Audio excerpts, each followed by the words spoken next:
We started this show in mid-January. I think we launched it 21st, 22nd, 23rd, something like that. When Tony Fauci was on WABC saying, nothing to worry about, not coming here, it's no big deal.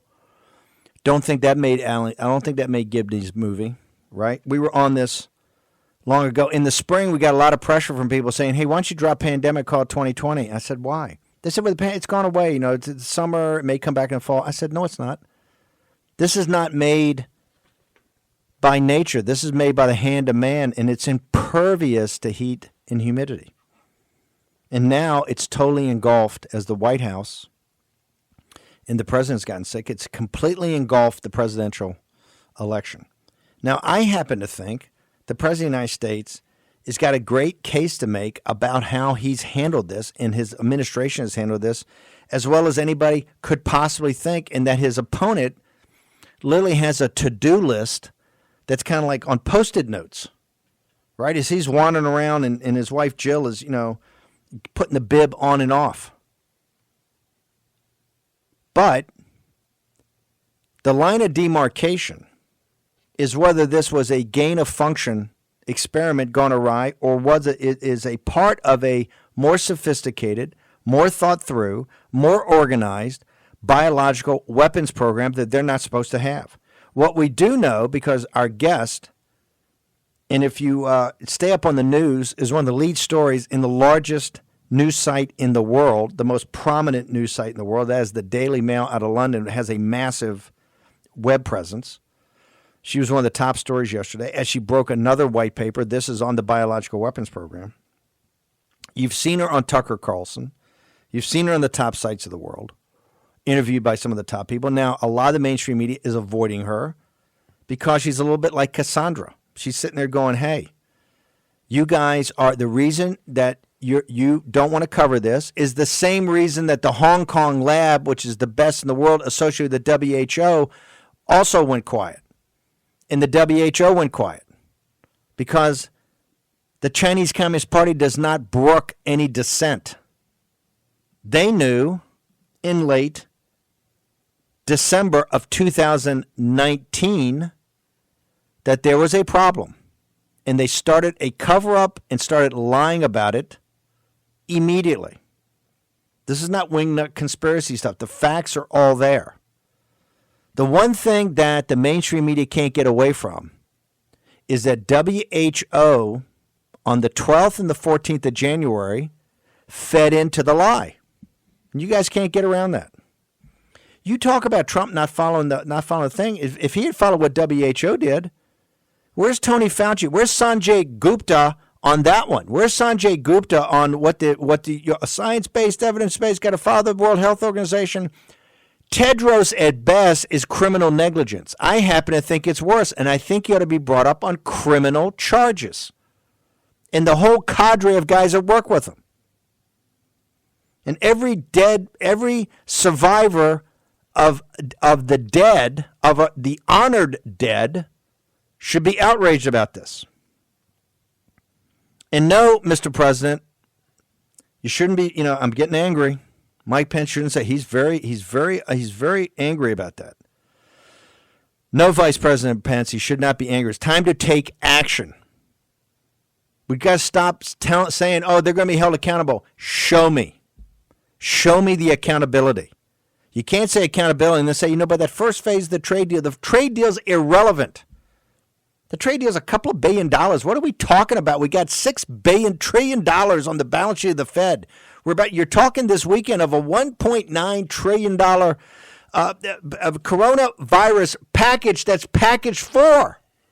We're going to run the biggest deficits in the history of the country. We've destroyed the U.S. dollar. We've got Japanification of the economy. We have no earthly idea what the economic and financial outcome of this is going to be. As we sit here in October of 2020, and you've done as good a job as humanly possible, but we need to stop. The games have to stop. And when I say the games have to stop, they're murderers. And if you don't believe me, read the report from Dr. Meng, because she lays it out now And the world's not going to be able to hide from this. You can tear her down. You can mock and ridicule her. You can take her off Twitter. You can take her off Facebook. But the truth is going to win out here. And history is going to judge everybody in this. And on this one, ladies and gentlemen, I'm on the side of the angels. Okay? I'm going to look pretty good to history. Producer Vish, Producer Dan, Jack Maxey, Jason Miller when he was here, Steve Cortez, Greg Manns, Raheem Kassam, the whole War and Pain, Miles Guo, the whole whistleblower movement, Dr. Yan. We're going to look pretty good in history's eyes. You know why? From the very beginning, we were telling the world, this is what's happening. This is what's happening. Cuomo and de Blasio and Murphy and Sanjay Gupta and CNN and MSNBC. Where's your big investigative unit? Where's your investigator? Where's the K squad on this? You people make me sick. Where's Gibney? Gibney's running around 4 directors, 9 cameramen. Dude, we got truth. Boom, boom. Gibney, did you ever point to the Wuhan lab? Did you ever talk to Dr. Yan? Did you ever go and look at the information? Did you ever talk to the intelligence community? And where's the intelligence community? Mike Pompeo doing a great job, but it's time to take action. We're not going to find a solution until, why are we not in that lab? Why is an internet, not the WHO, they're owned by the CPC. Why are the top doctors in the world not in the Wuhan lab, looking at every email, every text message, every experiment went on, have everybody there, and had the CCP off to the side? We're going to interview them. That's action. And by the way, if you don't do it, you get 72 hours, you're cut off from the dollar. They just announced today they've raised more money, more capital on Wall Street this year than they've ever raised in history. 3 times last year. Raised three times last year. Check the fees on it. Guys living big in Greenwich, guys flying all over the world, the party of Davos, they're loving this. The reason they're not doing it is they're making money off the Chinese Communist Party. Big money, cash money. This is not a conspiracy theory, ladies and gentlemen. Unlike all these other morons, I know how the world's capital market works. I know how the world's economy works. I know who the players are, all the investment banks, the hedge funds, the money managers, the consulting firms. Right? I worked at Goldman Sachs. I went to Harvard Business School. I graduated with honors from Harvard Business School. I can actually count. The system's there. It's not a conspiracy. It's up in your grill. It's no deep state. It's in your face.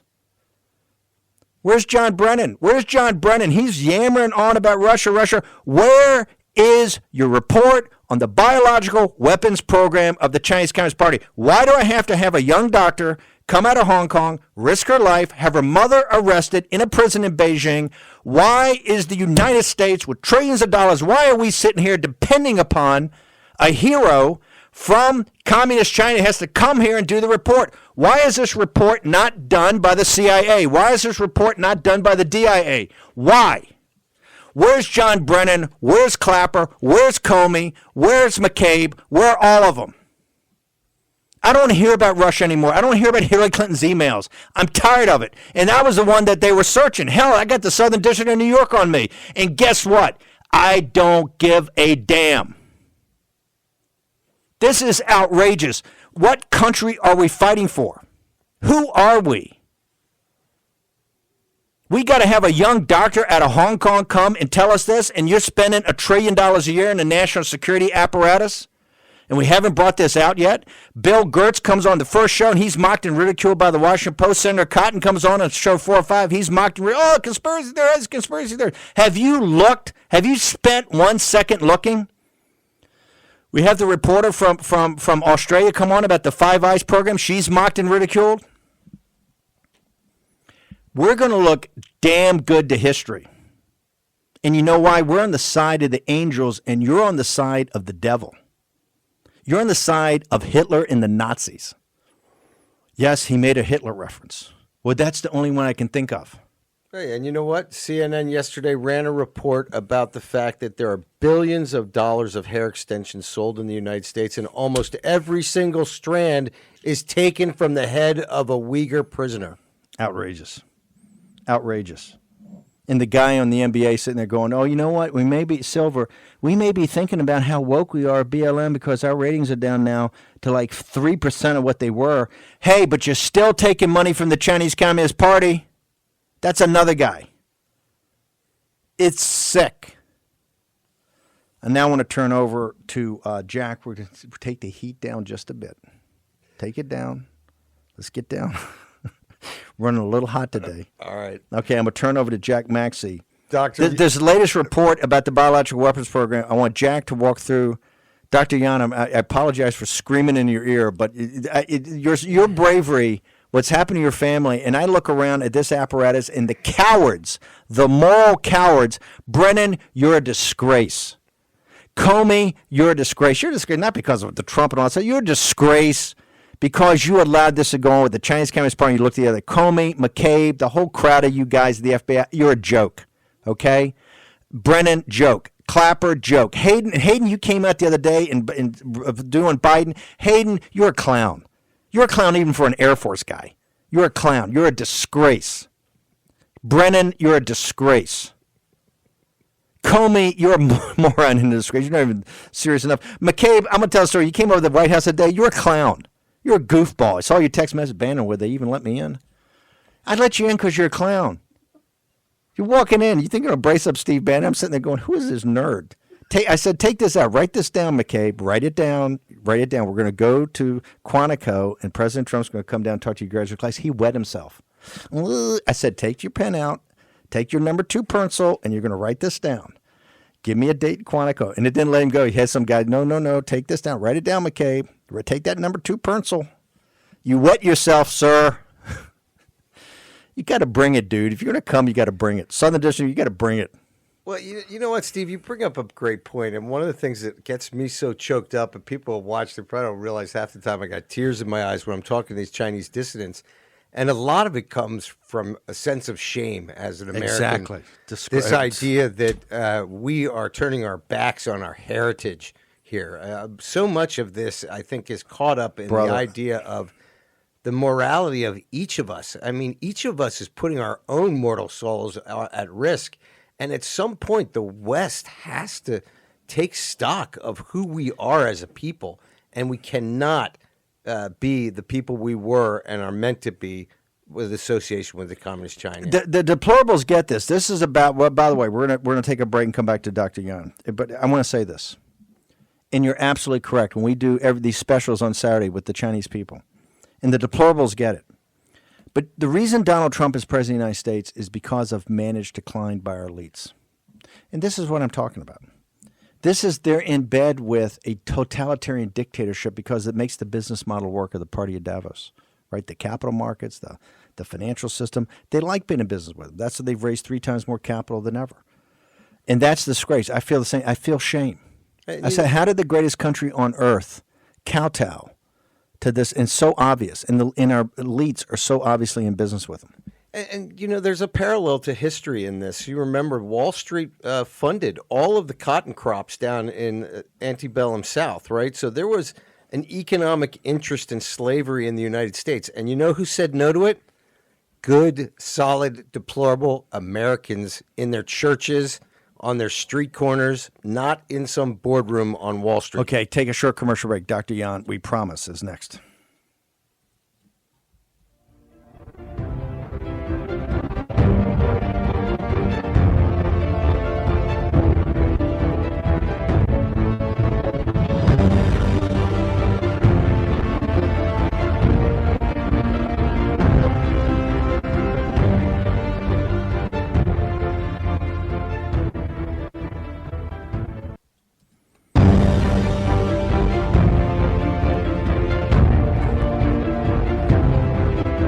War Room with Stephen K. Bannon. Here's your host, Stephen K. Bannon.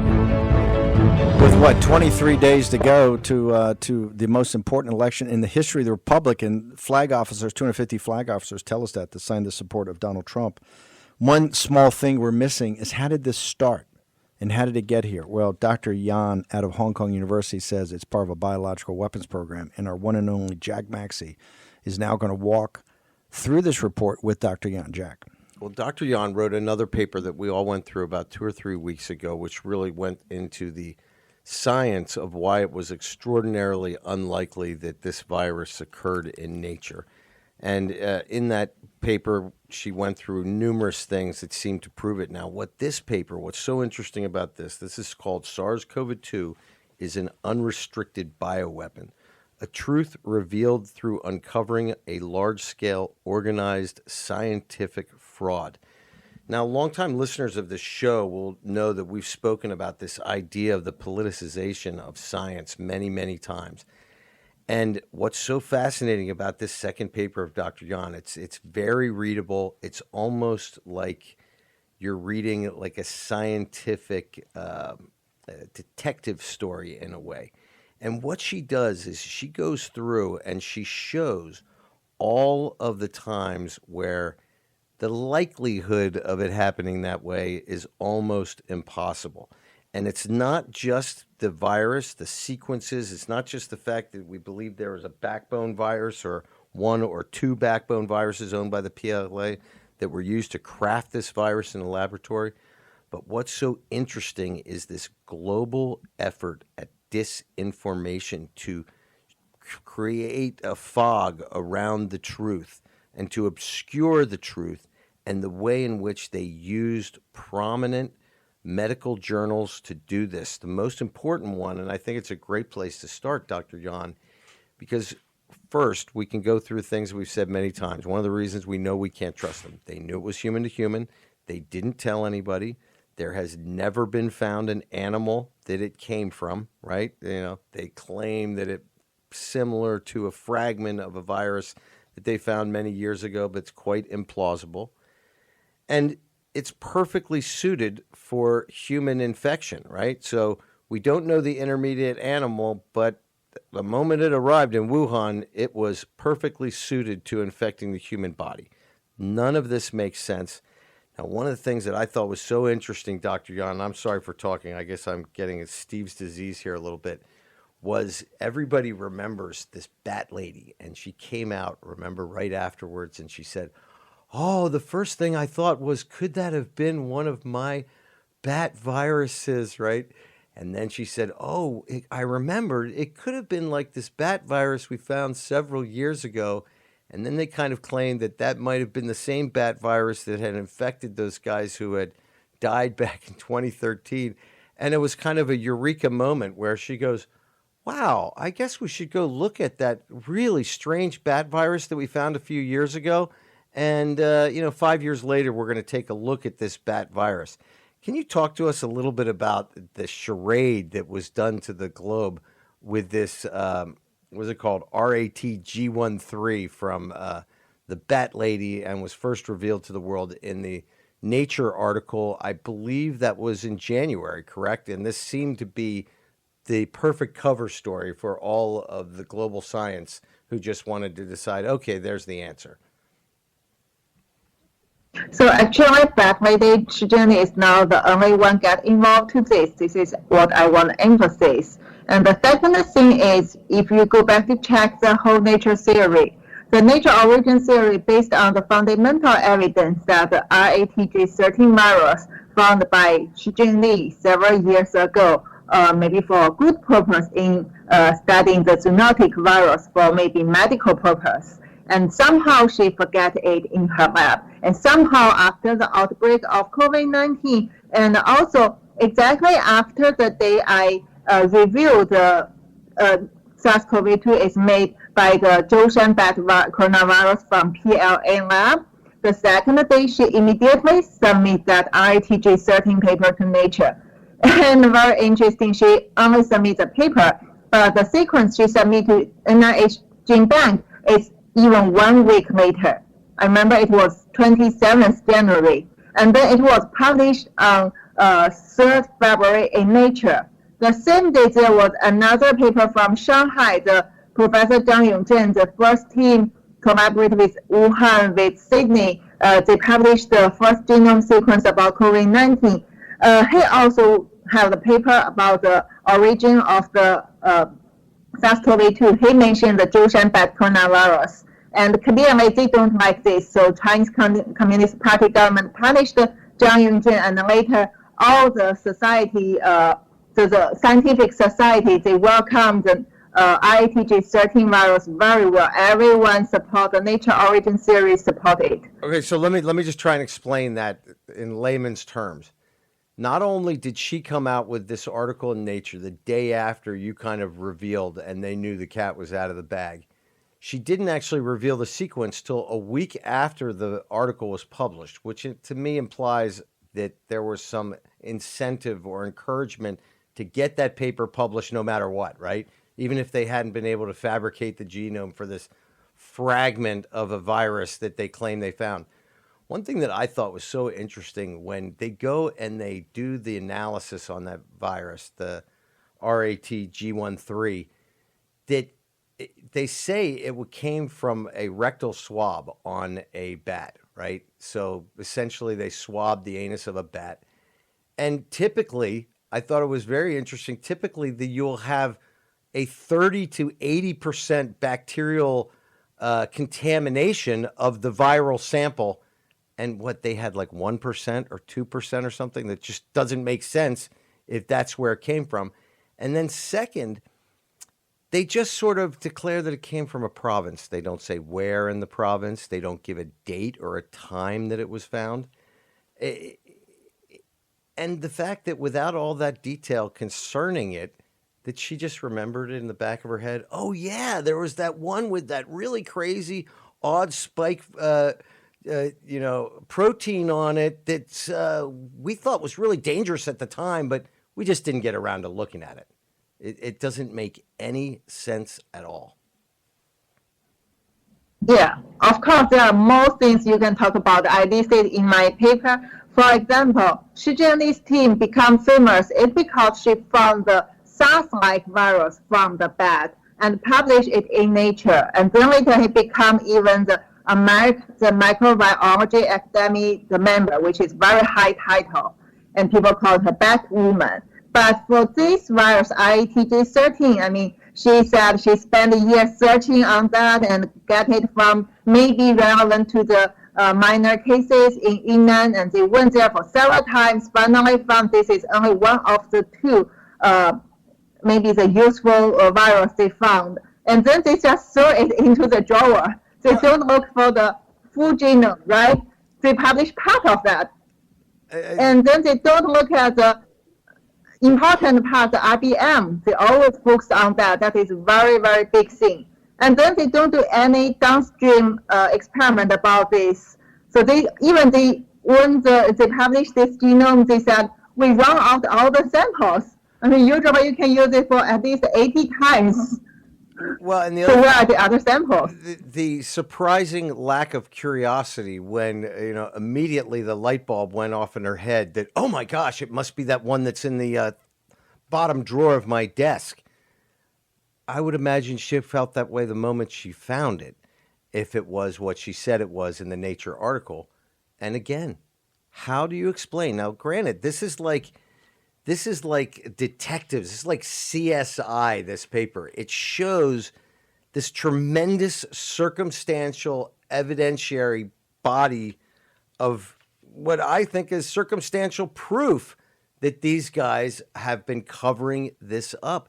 And the fact that they're engaging international publications and international organizations, you end the paper saying, not only does Communist China need to be held responsible, but we need to hold the World Health Organization responsible. We need to hold NGOs around the world and scientific publications that have been motivated, it seems to me, largely in a protection racket for where their funding is coming from rather than seeking truth. And this becomes something very dangerous for science in general. Wouldn't you say, Doctor?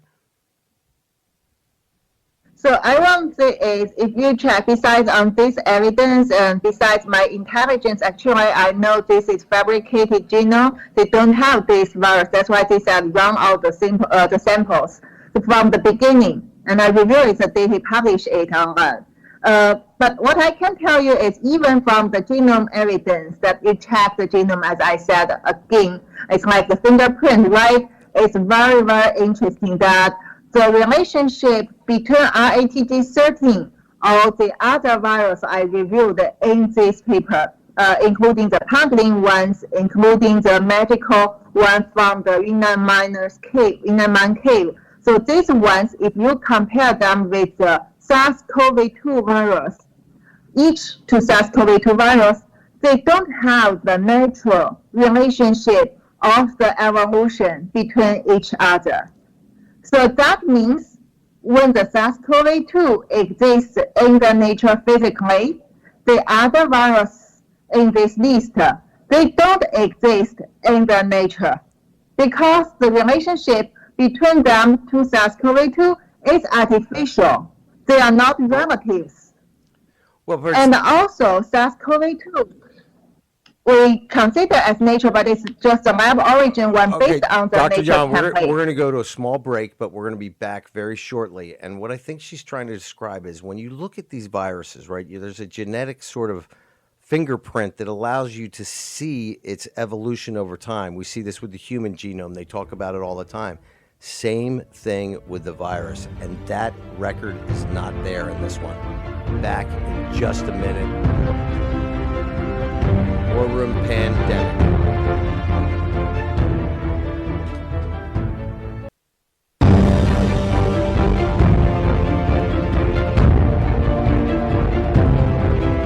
War Room with Stephen K. Bannon. Here's your host, Stephen K. Bannon. Welcome back to War Room Pandemic. This is America Confronts the CCP Bioweapon. We have one of our favorite guests, somebody who I have a great admiration for, Dr. Meng. She is a brave person, and we were just discussing this idea that these viruses that they claim are the potential origins for SARS-CoV-2, the genetic relationship to SARS-CoV-2 is one that would be unlikely to have occurred in nature because we don't see the genetic history connecting these viruses. So, Dr. Yan, can you sort of go into explain that a little bit better than I have, or give it in detail? Maybe I'll try and get the Cliff Notes out. So basically, if you want to trace the origin of the virus, you usually draw the evolution tree. So they show you that from A virus to B virus to C virus, this is a path. It's like evolution, and this is basically based on the genome change.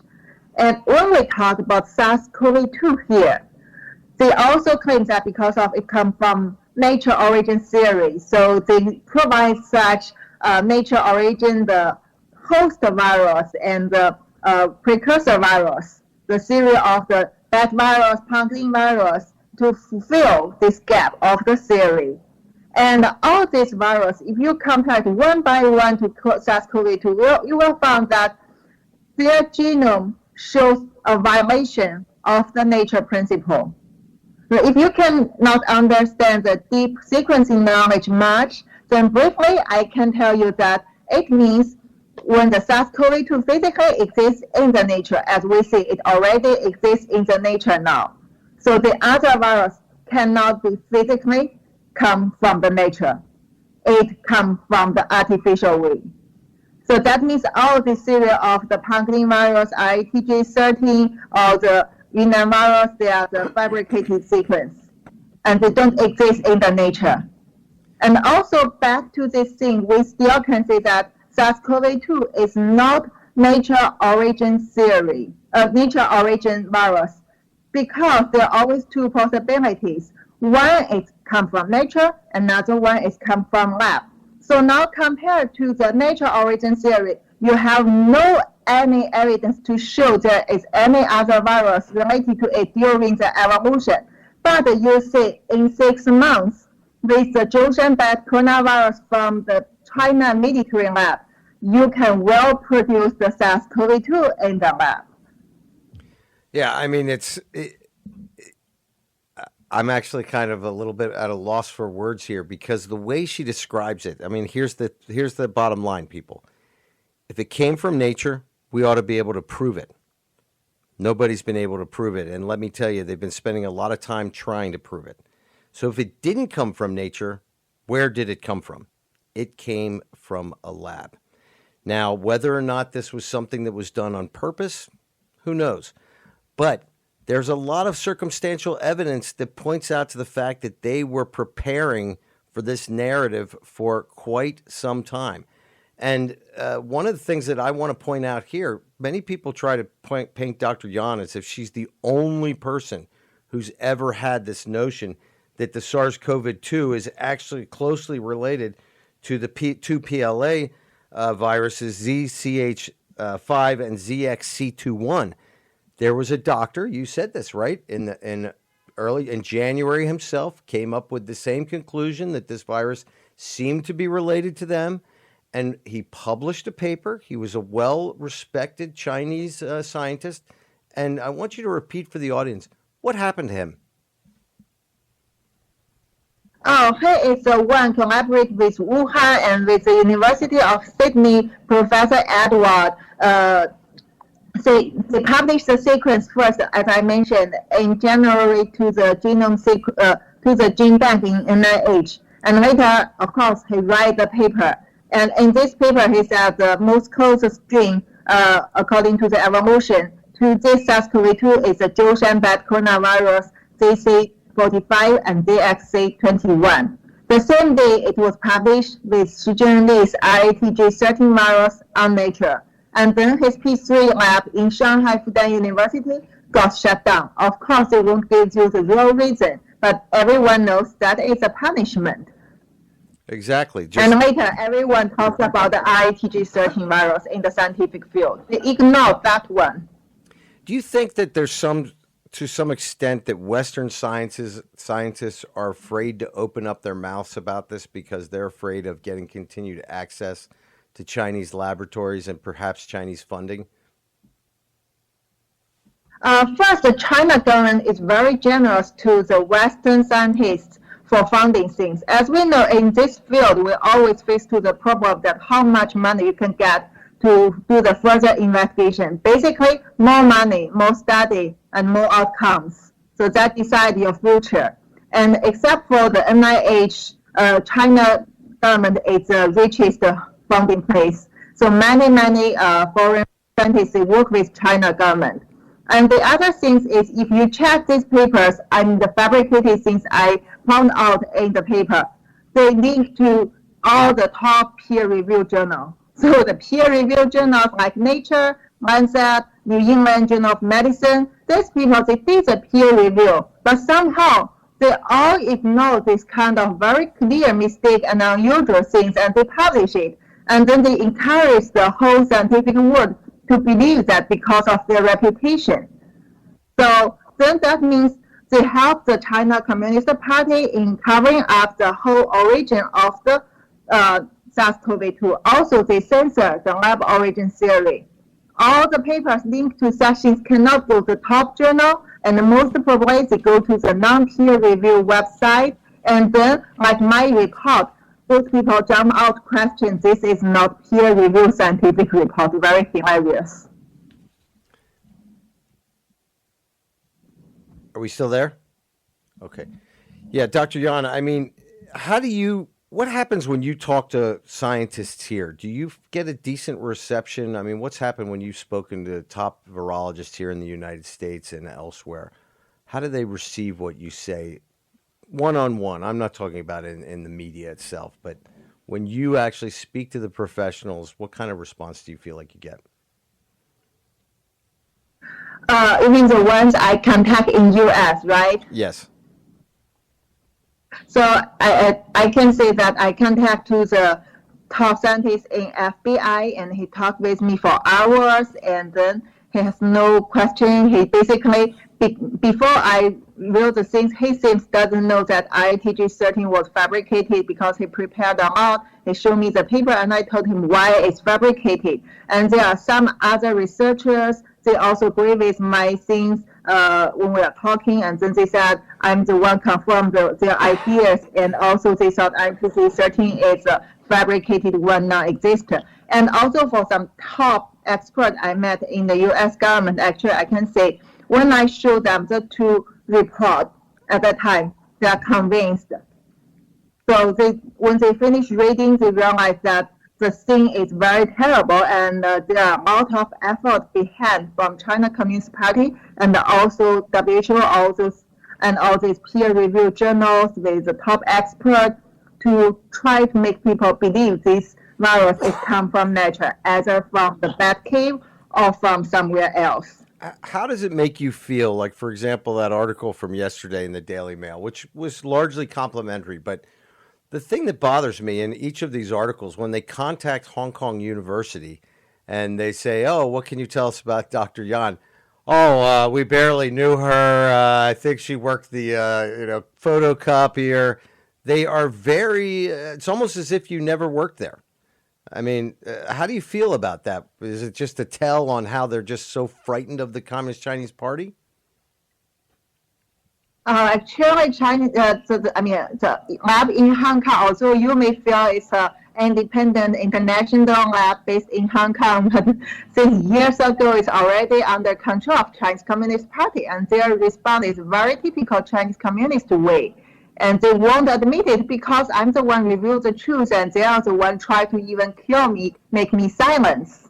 So they put the very hilarious statements that I didn't engage into human-to-human transmission in late December to January, and my claim of my family gets harm from the government is not scientific. But ask them why Professor Malik Piri's create of millions of dollars in Hong Kong just run away back to Sri Lanka and keep silent since I escaped. And ask what their response in scientific way, point to point to my report. And ask them why those very famous ones just judge my paper as it's non-peer review or it's related to Rule of Law Foundation, although it's a foundation which saved my life. Well, is Dr. Malik Pierce, is he in the West now, or is he still in Hong Kong? In Sri Lanka. He's in Sri Lanka. So why isn't this... He immediately retired. He's retired, but why hasn't some enterprising reporter gone down to Sri Lanka and asked him if he actually went to Wuhan in January? And if he's an employee of the World Health Organization, you would think that they themselves would have some sort of public records. This is what bothers me so much, Dr. Yan. You bring these bombshells to the table, and we can't find anybody to defuse them. We can't even find anybody to take a look at them who is should be in a position of responsibility. So, like so many other things, we got to thank you for just coming forward, because it's going to rest on the shoulders of the Lao Baixing and the deplorables of planet Earth to get to the bottom of this, because clearly it's going to take effort on the part of individuals, brave individuals just like yourself. So, good gosh, I mean, what you've gone through to bring this to the world is just unbelievable. And there was something that you said at the very start when Steve was asking you to talk about your bona fides, which really kind of stuck in my mind ever since. You said you went to Hong Kong because you wanted to improve your study, the study of virology and infectious diseases. Why? Because you wanted to help planet Earth. And here you are, you've thrown your whole past life to the wolves, to the side. You've put everything at risk to do exactly that. And I just got to tell you, I have just tremendous admiration for you. So we only have, what now, Vish, about a minute and a half left. Could you tell us what next steps are? What do we need to do as planet Earth to make sure that this does not occur again? So the first thing is I can make an example. So this COVID-19 thing is like when there is a leakage, water leakage in your home, and now you're looking for drugs and vaccine. It's like you're talking about whether mop or the heater can help you to make the house dry. Or maybe you thought it comes from nature. That means you want to change the broken drain pipe. But no, if you back to see this, all the thing is wrong. The thing is your neighbor deliberately try to spill water from any possible space into your home, maybe from your door, from your window, from your roof. And also this neighbor, they definitely have more other solution. Maybe it's oil, or maybe it's other solution. And so do you think in this way, just talking about which mop or which kind of heater can help your home dry is useful? or you should back to see why this neighbor do this and what other kind of things they can release to your home and the harmful efforts behind it. So All right. that's why I said Dr. the first thing Yan, you want we're to out. do And is what she's trying to say is our neighbor is China, and they are pushing disease into our country through various methods, and we have to find out how they're doing it, why, and we get that by going to the lab at Wuhan.